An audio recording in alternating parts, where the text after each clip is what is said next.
future will bring, no man can say.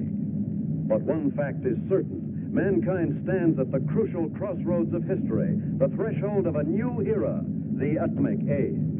For the people of the West, skilled in the uses of science and technology, the atomic age is profoundly significant. Across a continent enormous in its agricultural potential, Americans have drawn from the earth a rich cities, have reared towers into the sky, have spun intricate networks of highways across the land. By the application of science, industry has grown increasingly productive, making possible a good way of life.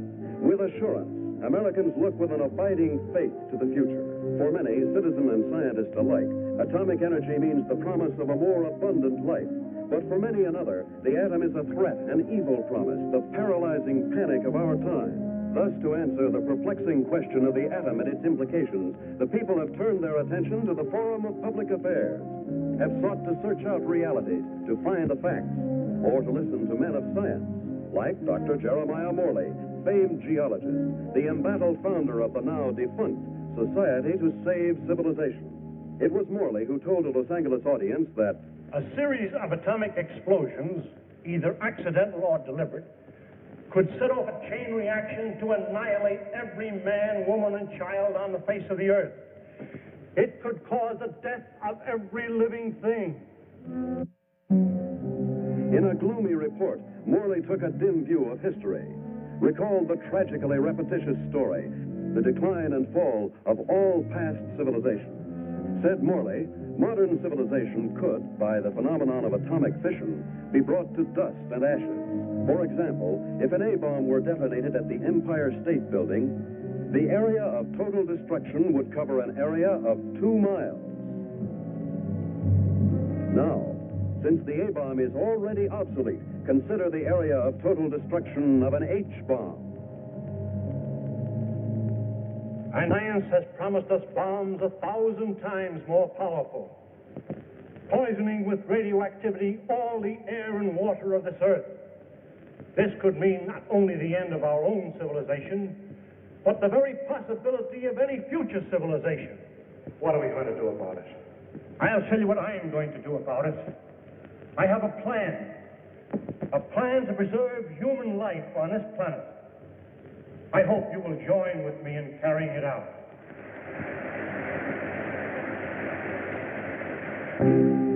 The response to Dr. Morley's appeal was immediate and enthusiastic. The Society to Save Civilization was set up. To its headquarters flocked amateur do-gooders and professional scientists. From them, Morley chose a staff of experts.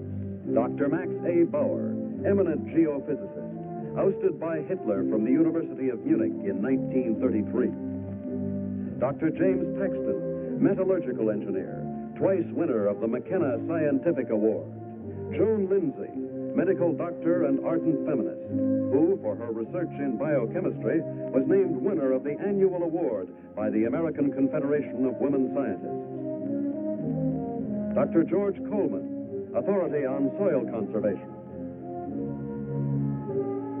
And Andrew Ostengard, sandhog, explosives expert, Marine veteran of World War II.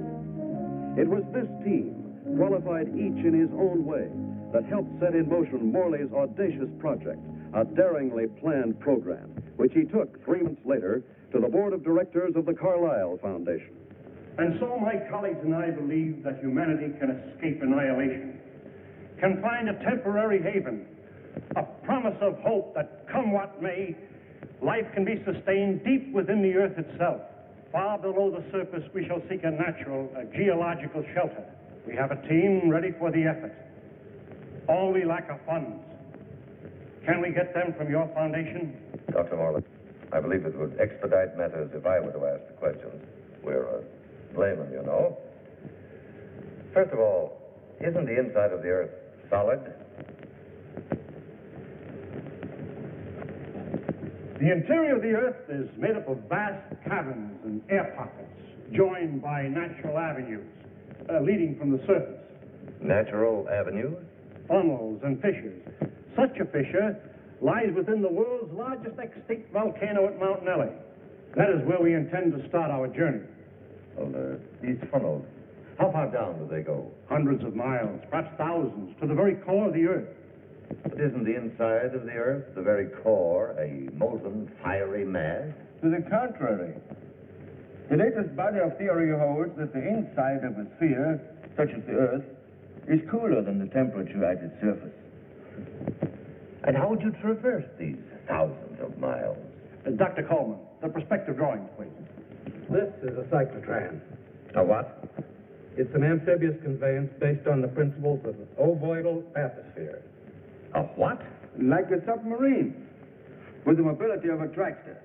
Its head contains a burrowing device, and its walls can withstand extremes of temperature and pressure. But even with the cyclotram or the bathysphere or the whatnot, how do you know you'll be successful in finding this underground haven? We don't know, but we must try. There is no other alternative, no other cause, no other hope of keeping the spark of life alive. And the cost?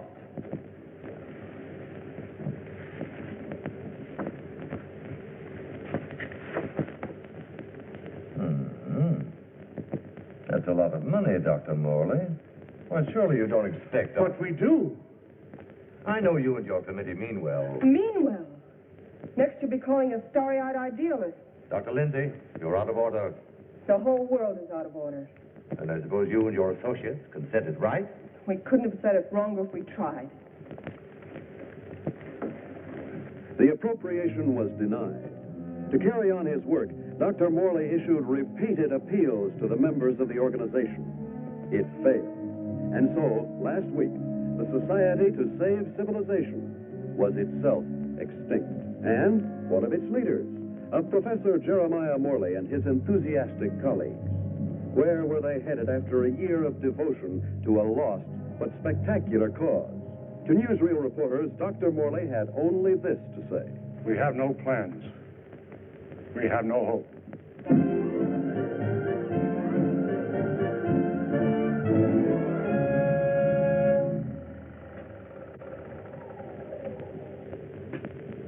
Better stand by, Frank. We may want to run that again.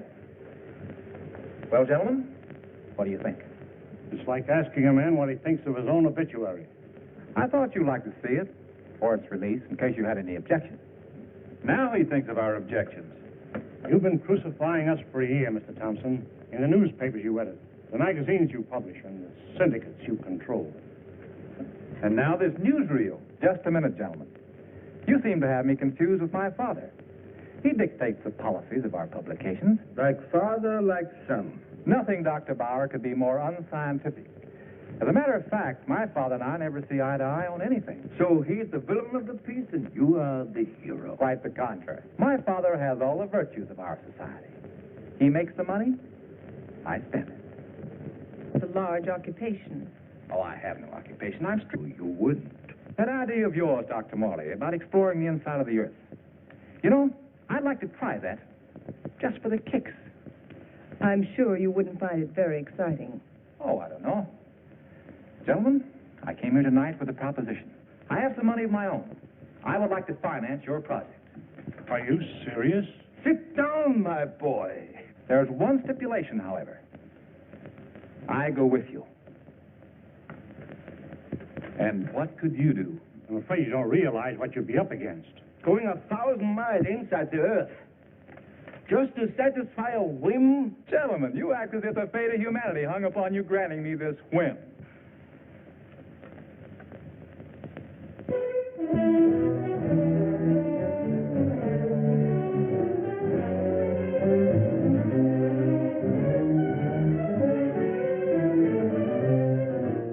Plans for the expedition are being completed ahead of schedule.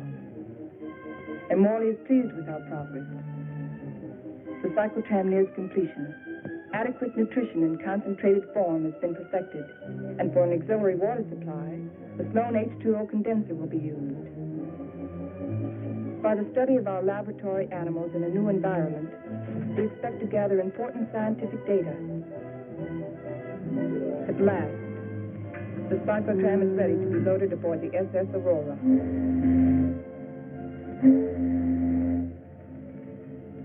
Our destination, the extinct volcano, Mount Nele, where the inside of the Earth begins. This was our base, a lonely, deathless beach at the foot of the extinct volcano.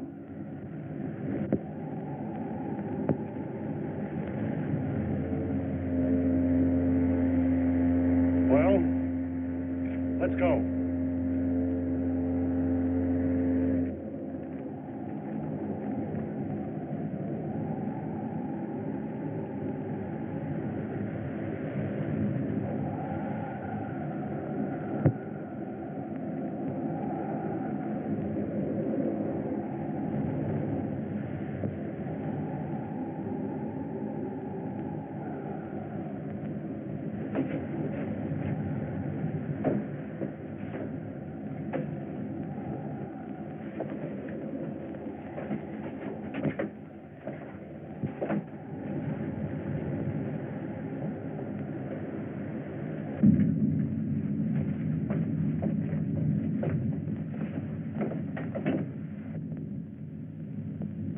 What a place to spend our last night on Earth.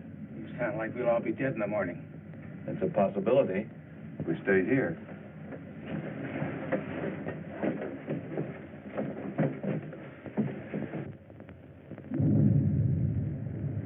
Andy, take the controls. Follow the ridge line.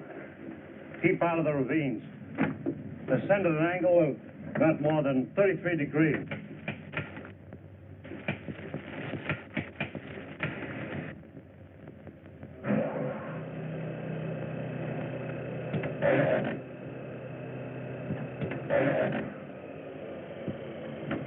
Something's wrong.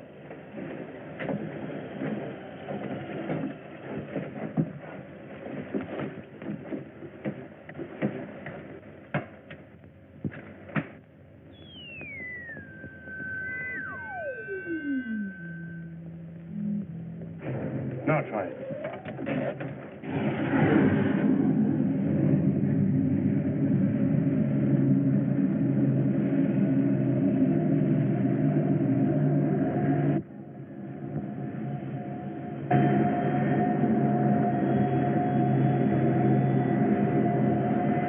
Sustain 2,000 RPM. Follow our chart plan, R4. Check.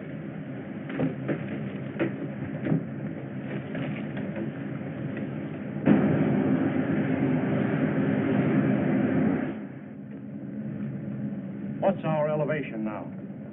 Approaching 6,300 feet. Angle of ascent, 19 degrees. Speed constant, 2,100 RPM.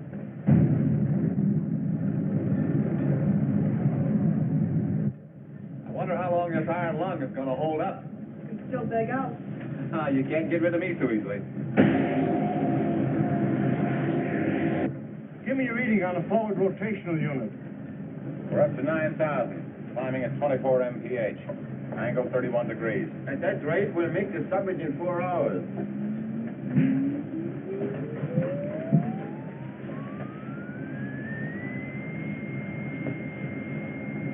Dr. Morris, we are meeting some unstable isotopes.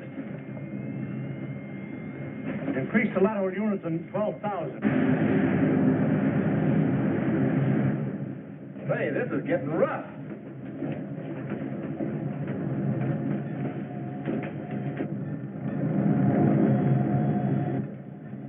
We're approaching position R4. Our computations show an error of less than plus 0.14. Good. We'll reach the summit in 30 minutes.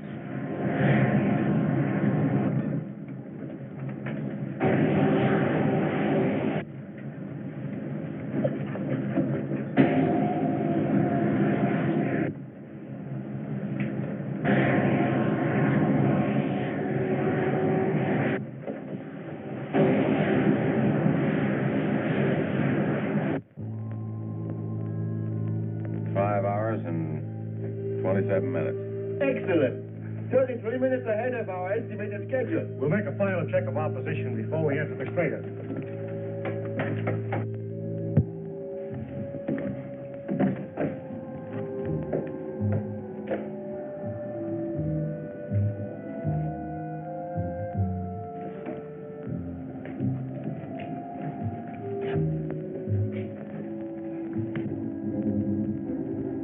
Sure glad the professor picked this volcano for our expedition. Maybe this one could come to life, too. No, not a chance. No bet on it.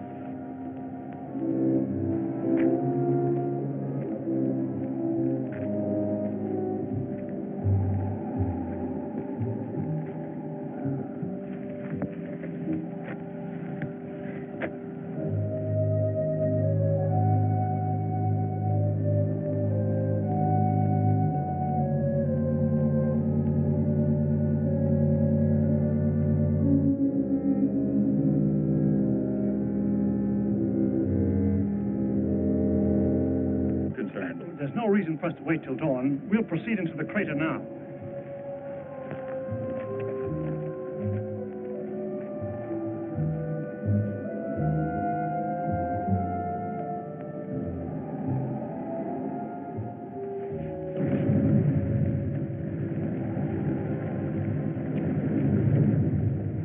One last look at the Earth. Yeah. What a way to remember it. Downward spiral. Keep to the inside ledges. Speed 1,200 RPM.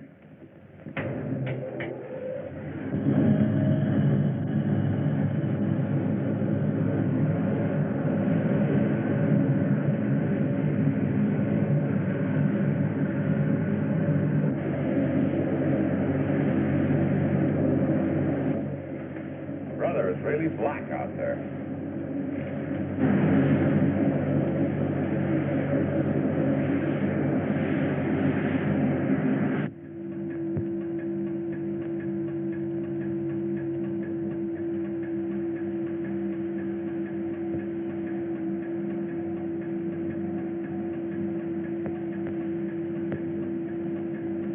As we descend ever deeper into the volcano, I have observed no unusual physical symptoms.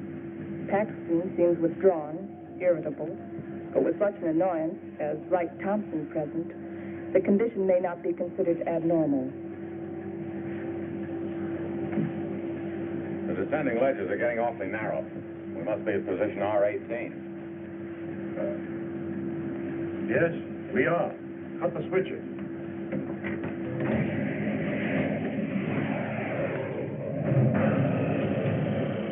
We'll be doing some hiking now.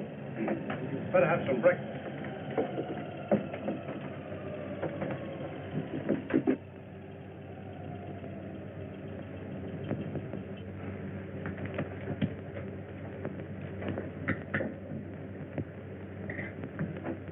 Rise and shine. Morning. How can you tell? Served. Breakfast.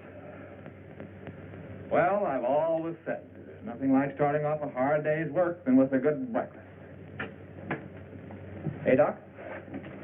How would you know? You don't like my kind of guy, do you? Not very much. But I'll make an exception of you.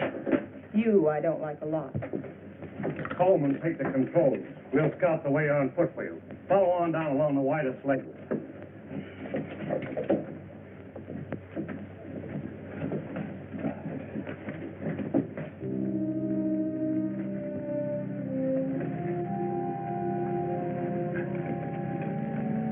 Watch that, it's loose. What's the matter? I don't like it. What did you expect in here? A Garden of Eden? I'm not talking about volcanoes. I mean Wright Thompson. He doesn't belong here. None of us belongs here. We're doing what has to be done. He doesn't feel that responsibility. He's just a useless piece of excess baggage, a selfish thrill seeker. But without him, there'll be no expedition. Pardon me.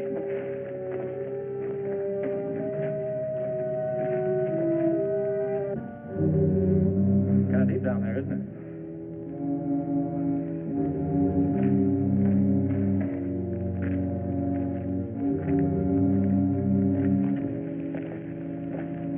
Nice, friendly bunch of those scientists. Well, what's your trouble? Oh, nothing, but don't they ever talk? Not unless they got something to say. That's the way it is with smart people. Maybe they're not so smart. Maybe they don't know what they're doing down here. Listen, Buster, each one of them has taught us more colleges than you flunked out. So what are you doing down here among all those brains? I managed to make myself useful. It might be well if you did the same thing. Doing what? This.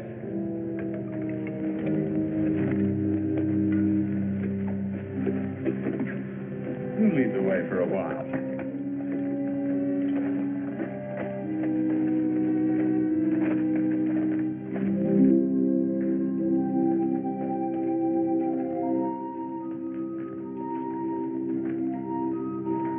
We've hit bottom.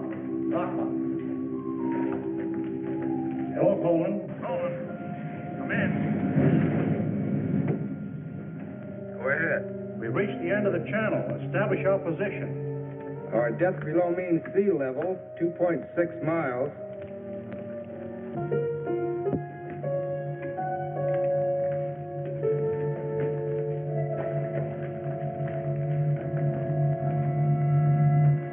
The Angstrom Underground Geological Expedition reached this point June 12, 1938, and was unable to proceed further. Why anyone who follows us should want to go further, we do not know, but we assume that they have good reason for doing so. Good luck. If Engstrom were living today, he'd know the reason. The world has changed since 1938. The world has changed since yesterday. We better get to work.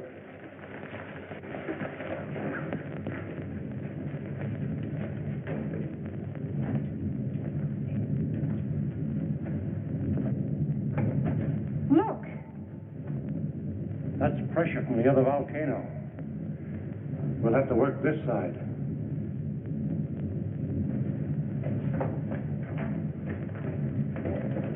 Paxton! Yes, Dr. Morley? Start making density readings on that wall over there. Yes, sir.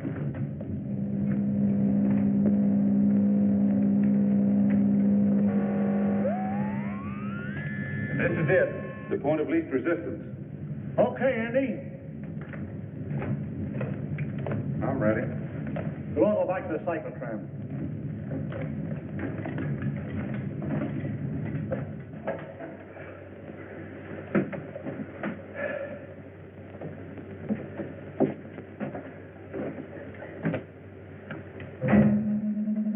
Fuses 1 and 2 set.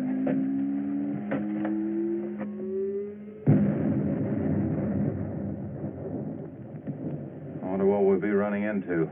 There's only one way to find out.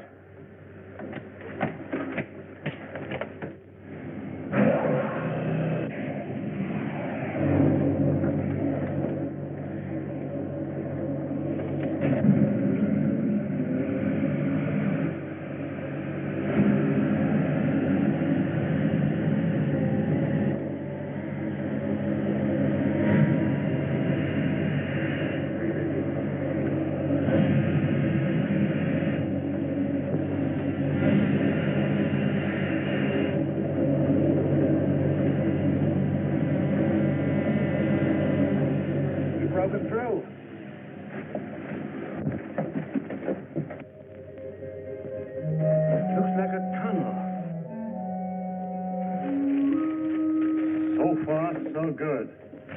Put on your gas mask just in case. Coleman, we'll set the pace. You follow along with the cyclotram.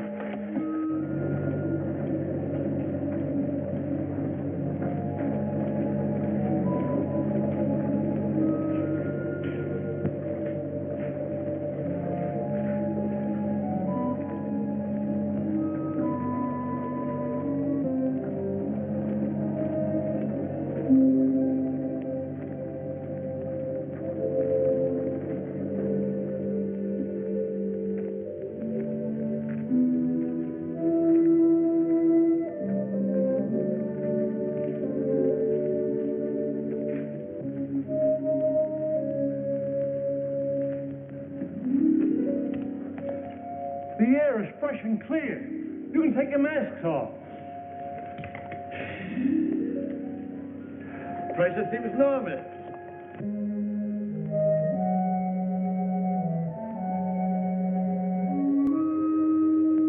I wonder where it leads. That's exactly what we're going to find out. Lead the way, Andy.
How did it all happen?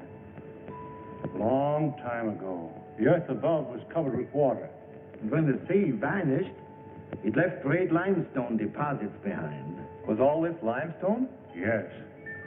And then the water gathered in underground streams and carved out the soft limestone. Drop by drop, year by year, the water dissolved the stone. Each drop carried a tiny particle of sediment. That's what formed these columns. About an inch every 1,000 years. Well, how long did this whole process take? About 200 million years. Hello, Coleman. Coleman, bring up the tram. We'll proceed from here.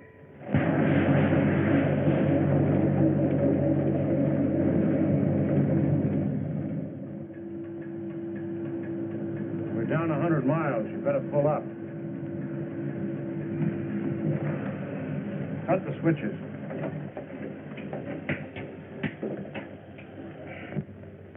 Funny. When we first got here, I felt a sort of exaltation. Now I feel depressed. I don't know why. The oxygen content is adequate. I know. But I too feel suffocated.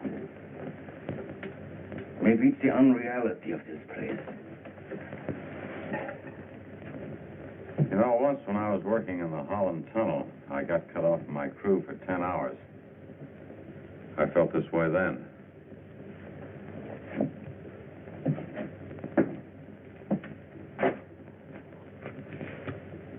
I think I know what it is.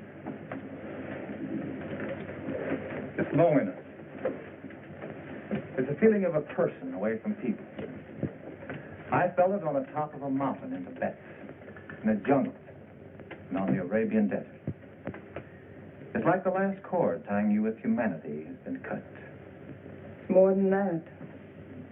People have dignity only in relation to many other people. Alone, a man is as useless as any rock out there. No, you're both talking nonsense. Nature doesn't influence man. Man influences nature. One man, one strong man, can change nature. Oh, you're wrong, Dr. Paxton. It isn't one man. It's many men working together. Right, teacher? Men together are no more than sheep. One man standing alone leads the way. Then the sheep follow. Please, gentlemen. Well, I'm embarrassed for all of you who call yourselves scientists. Swayed by a self-indulgent young fool. I'm going ahead. I hope that by the time you catch up with me, the atmosphere will have cleared the cobwebs from your brains.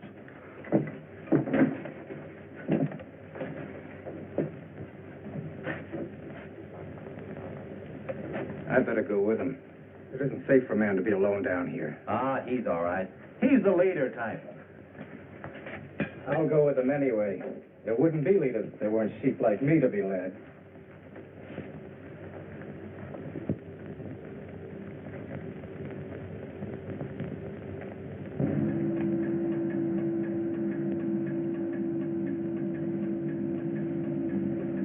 I still don't see any sign of Paxton and Coleman.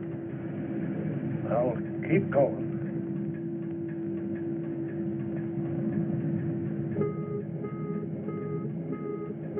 Gas! Gas! Paxton and Coleman. They forgot their gas mask.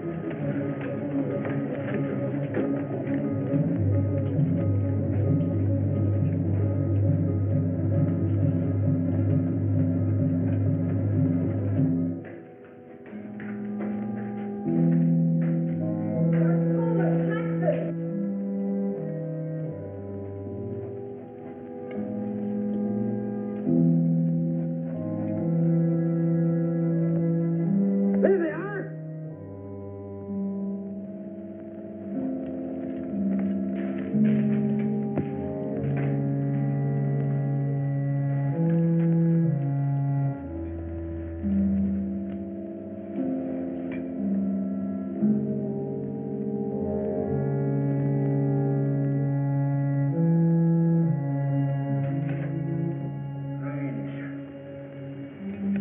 Digging a grave 110 miles under the earth.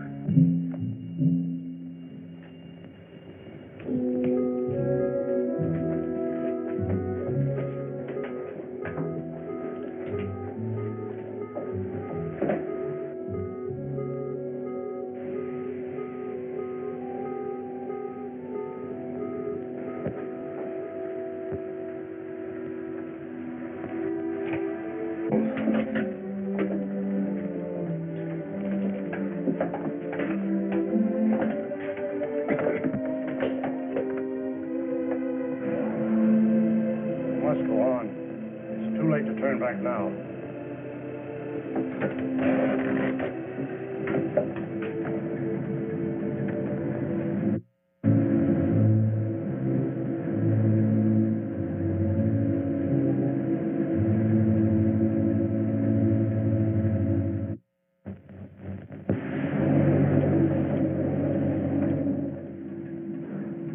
No. And it?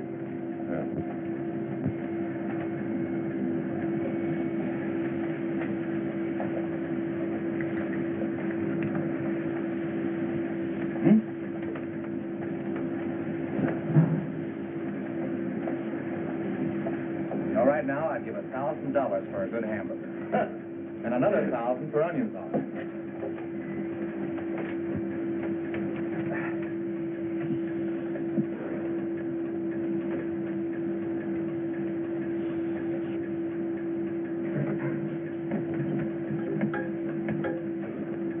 Dr. Morley, our water supply is... Up the switches.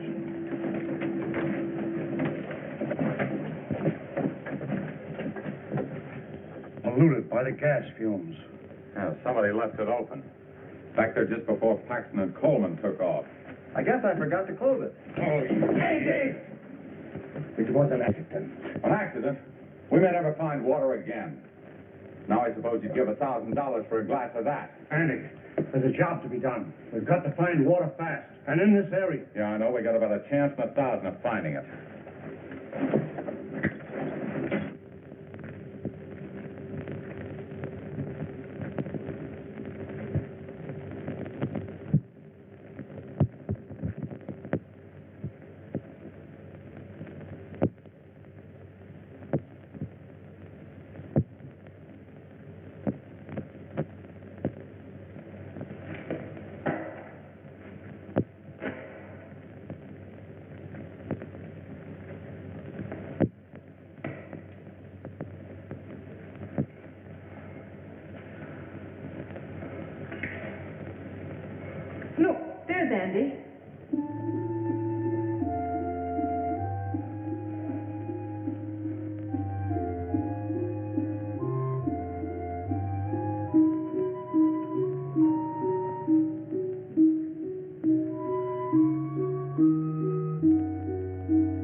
thing like this is enough to drive a man stark crazy. It's no use. 240 miles inside the Earth. Yeah, and no water.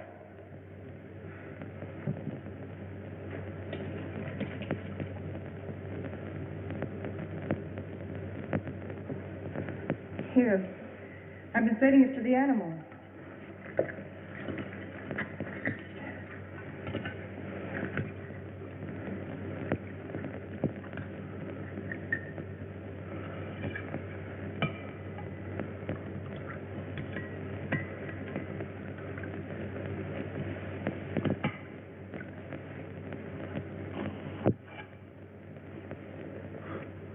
Go ahead. Enjoy yourself. It doesn't cost a cent.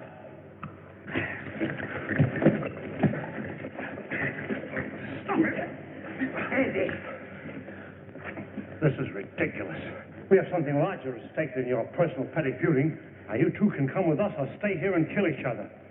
I'm going after the cyclotron. Never mind. I'll go get it.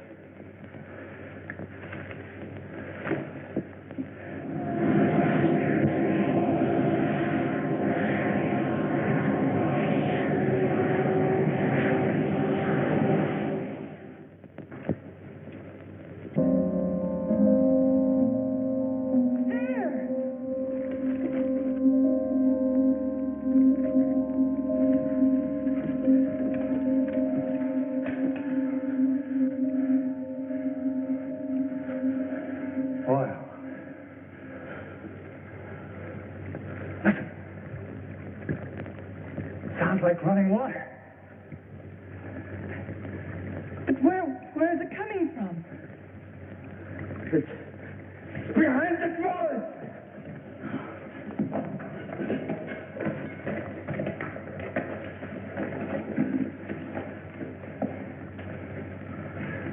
It is running water. Well, why don't we go through the wall of the cyclotron? No. Dirt is water. There's still such a thing as too much water. It could be an underground sea. Andy, bring a couple of heavy hammers.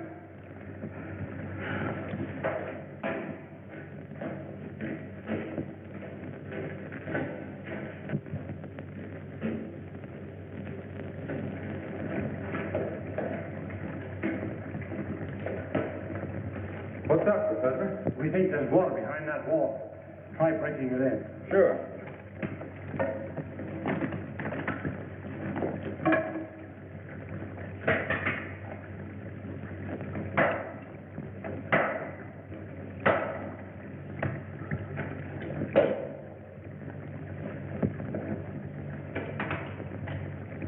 I brought 2 hammers, you know.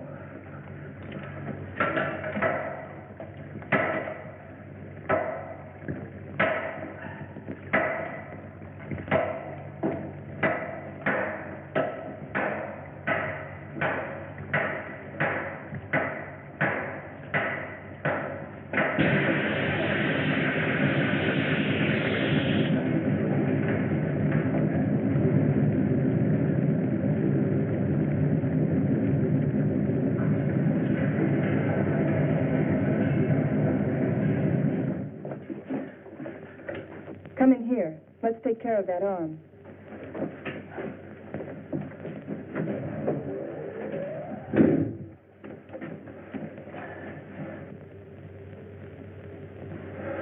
The outside temperature is rising fast. It's up 280 degrees now.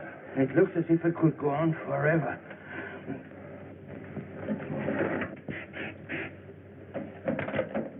Hold it out there.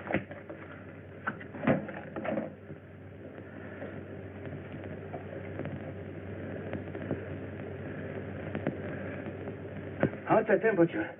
It's dropping fast. The outside pressure is dropping, too. Good. Condensation will soon take place. There. You're a pretty good doctor at that. You're a pretty good patient at that. Thanks. Here. I'll put this on.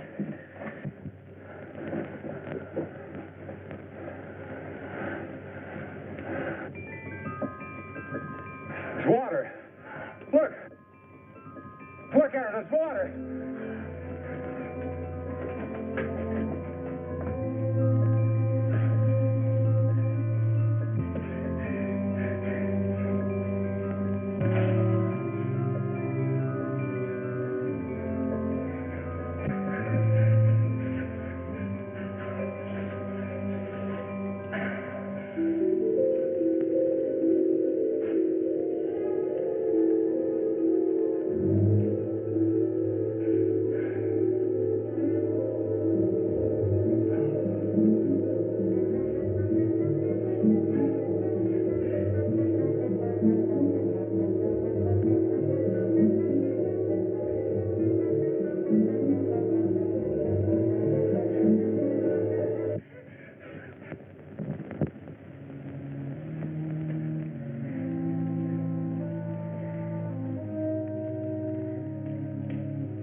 What shall we do now? All right, I'll say it. I'll say what's on all of our minds. Don't try to read our minds, Thompson. Just speak for yourself. Then I say, let's go back. And I say go on. But look at Joan. We've gotten nowhere. Deeper and deeper into nowhere. We've failed. Would our failure be any less if we turn back now? Our chances of living would be greater. If we go on, we're dead. As dead as Paxton and Coleman. That's a chance we have to take. The stakes are high, higher than our lives. They involve the life and death of all mankind. That's a great speech. But I won't buy it. All right. Let's put it to a vote. Thompson? Go back. Andy? Go on. Bauer?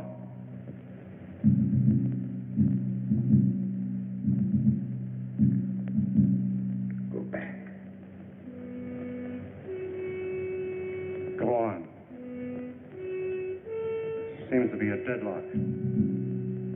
I suppose none of us would like to reconsider? Doesn't woman suffrage count here? What do you say, Joan? I say go on, and let's not waste any more time about it.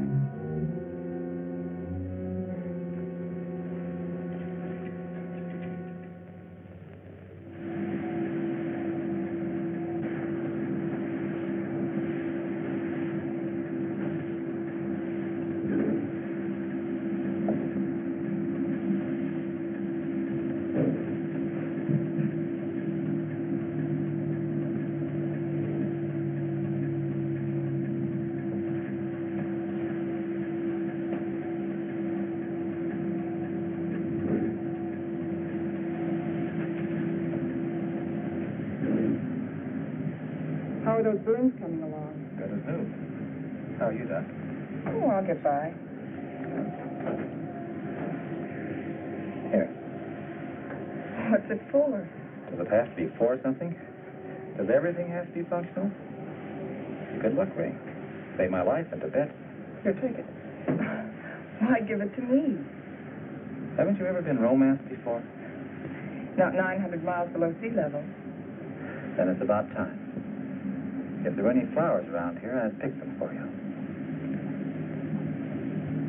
There's a highly scientific theory which states that if any man and any woman are cast away anywhere for any length of time, sooner or later they think they were in love. That's what's happened to you. If that theory has any value, it should apply to you. Does it? No. Well, I guess I need a little more time.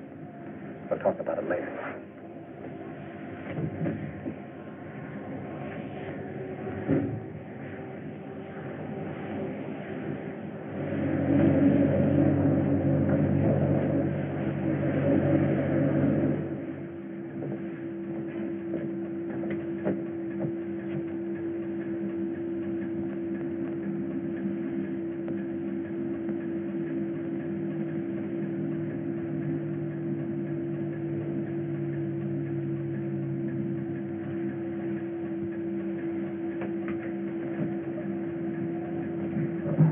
Hey, how about pulling the jalopy level for a minute? Just long enough for us to get out of these straitjackets and stretch.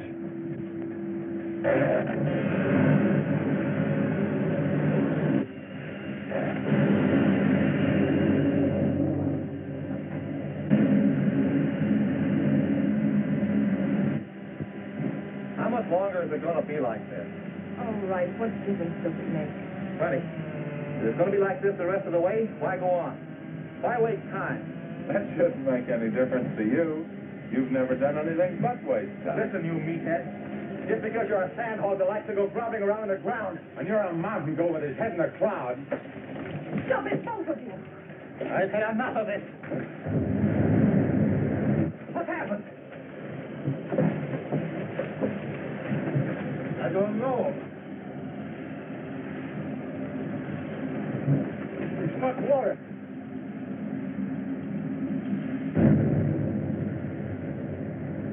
We are out of it.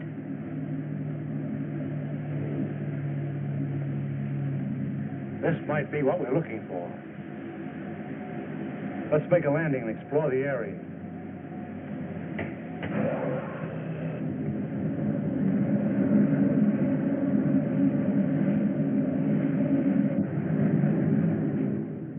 It's got a high calcium content, but it's drinkable.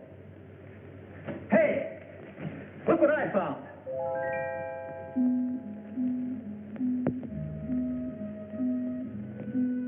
They're cave pearls. Cave pearls? How much they worth? Calcium carbonate. Calcium carbonate. Well, how about this? Sulfate of lime. Plaster of Paris. Professor, you take the romance out of everything. Here you are, Doc. 2 souvenirs from Haiti, vacation land of the underworld. Thank you. Back home, I'll be the envy of every kid on the block. I'm not so sure, Joe. Take a cave pearl into the sunlight, turns gray and ugly. And the flowers? It'll crumble to dust. Hey, Professor, how about these fish? It's a rare species. They're edible, though. They have no eyes. I think I'll stick to film. They lost their eyes 10 million years ago.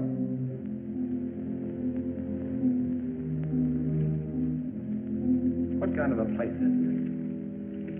Flowers that crumble to dust in your hand. Stones that look like pearls. Fish without eyes. Nature's sure a practical joker. I suppose you could have done better. 10 million years?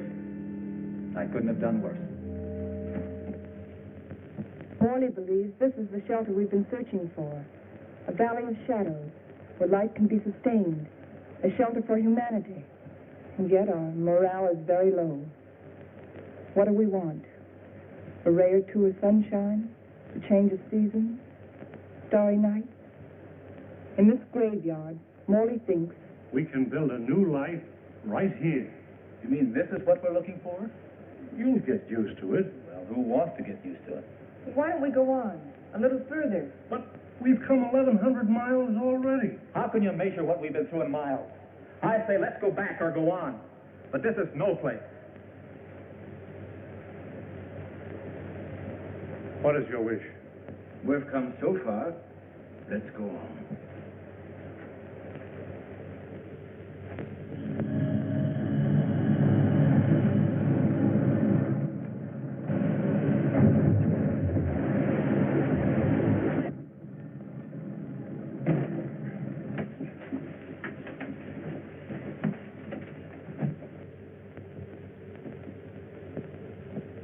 Well? Which way do we go?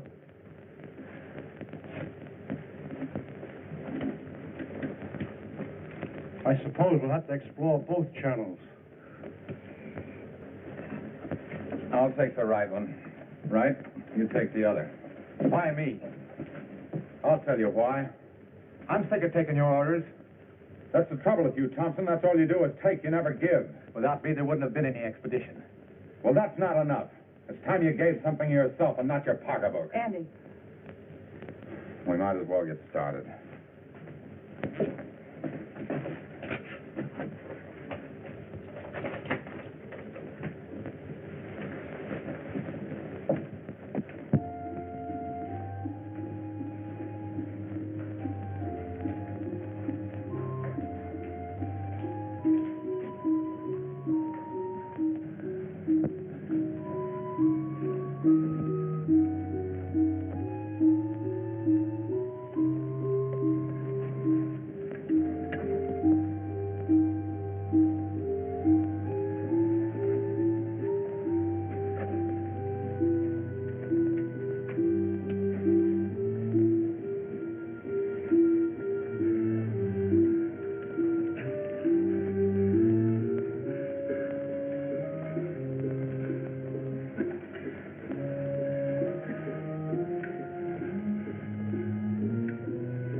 Andy.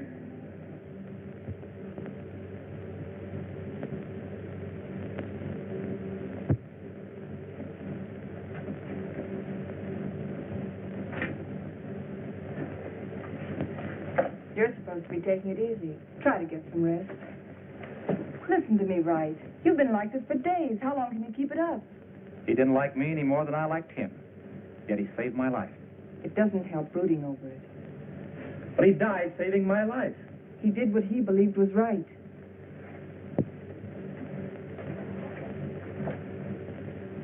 My trouble was, I never believed in anything. You can start now.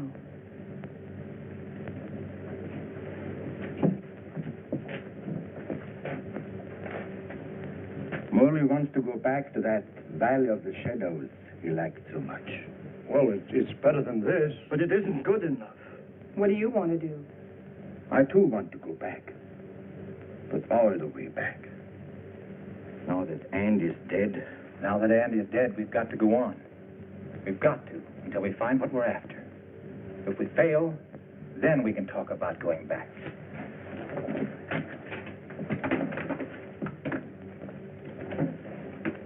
over there. Good.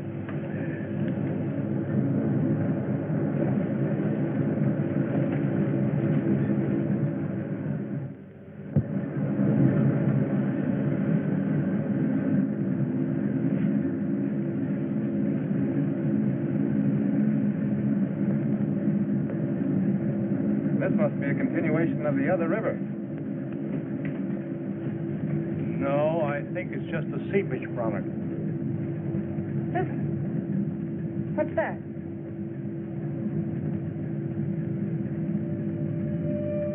Look. It's like daylight.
We have discovered a vast and radiant cavern deep within the earth. Along the shores of this incredible cave lies a great underground sea, gathering up the waters of the earth. A strange, sunless light is reflected from the phosphorescent dome. The glowing peaks are weathered and sharp, and the gullies deep. The wind is soft, and the climate pleasant. Vapors rise up into the bright dome, forming luminous clouds.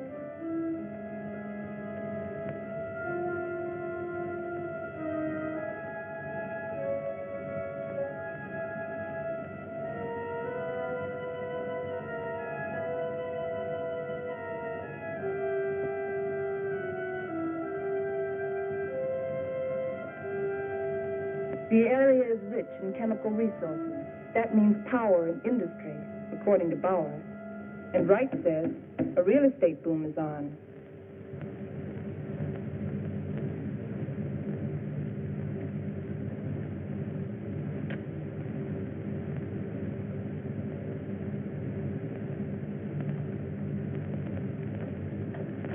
You got a match?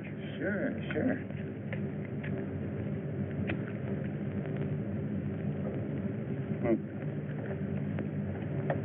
How you coming, Professor?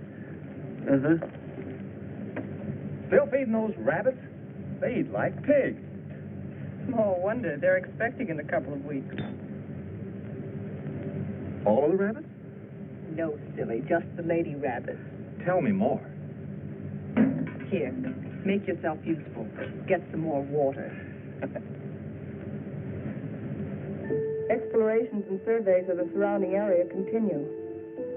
Morley and Thompson have set out toward the southeast to investigate the land and its potentialities.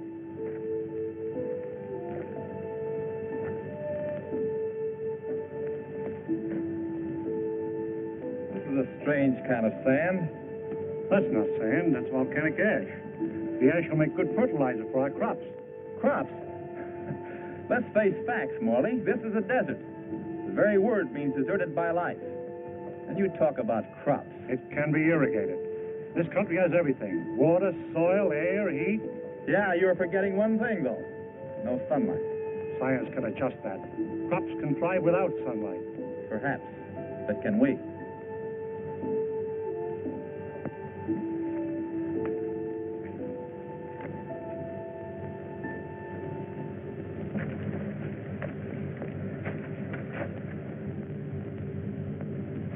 What sort of species is it?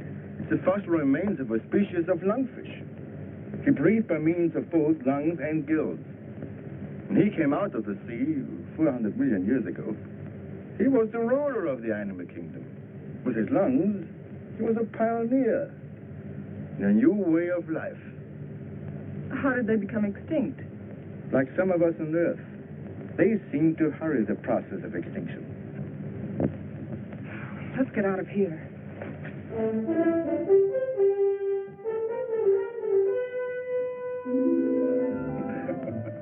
What's the matter? You act like you swallowed a canary for breakfast. This is the day, right? This is what day? The day we're expecting the first litter of rabbits. Well, who's going to pass the cigars around? You apparently don't realize the importance of it. Oh, I'm sorry. By observing the rabbits, we've already learned that they respond to nature basically as we do, as any mammal does. And from their young born today, we can predict how our own young will respond in the new world. Dr. Morley, follow. Come on. You go ahead. I'll get plenty of hot water.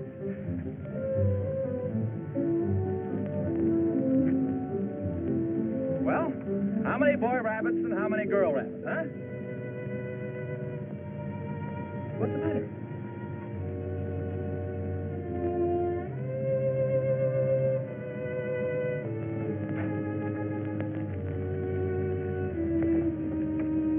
Joan, what's the matter? They're dead. They're all born dead.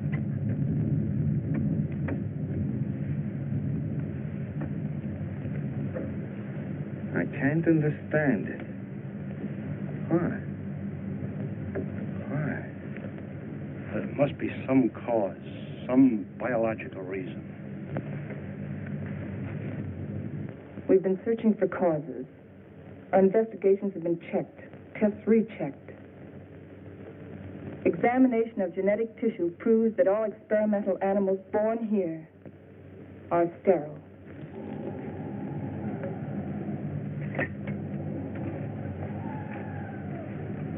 You know what this means?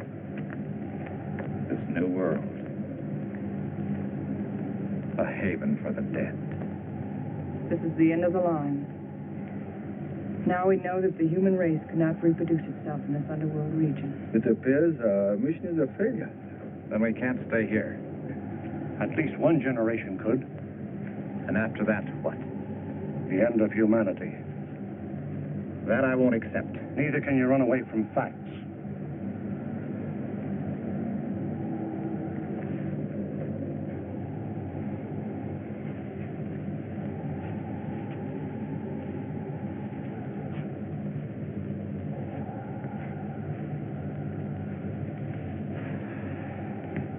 I've always run away. Climbing mountains. Trying to prove something. I don't know what. I too ran away instead of fighting. And now I've run away again. And I was always afraid I couldn't compete in a man's world. I think I want to go back and try again. Go back to what? To a world bent on self-destruction? We can live the rest of our lives here in peace. Morley, you're wrong. This isn't peace. This is a resting place for the living dead. I don't believe it's the end of the world. I don't believe it's the end of mankind. You're young. You don't know. I've lived through the terrors of 2 great wars. I've had enough.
Something's wrong. Something's pulling us down.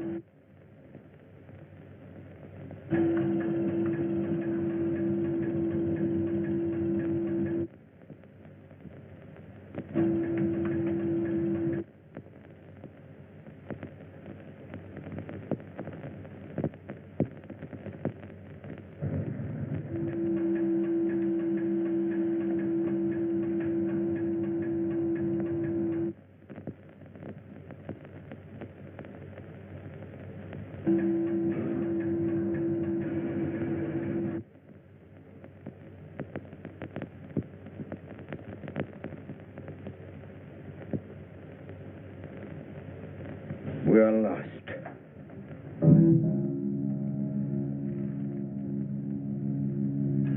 We're in a blind alley.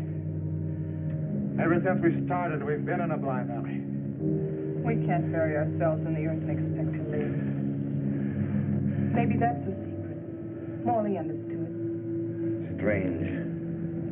We didn't know it before. I used to be afraid of death. I was afraid of life.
above the level of the underground sea. We found the channel to the upper ocean.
The universe is still in harmony.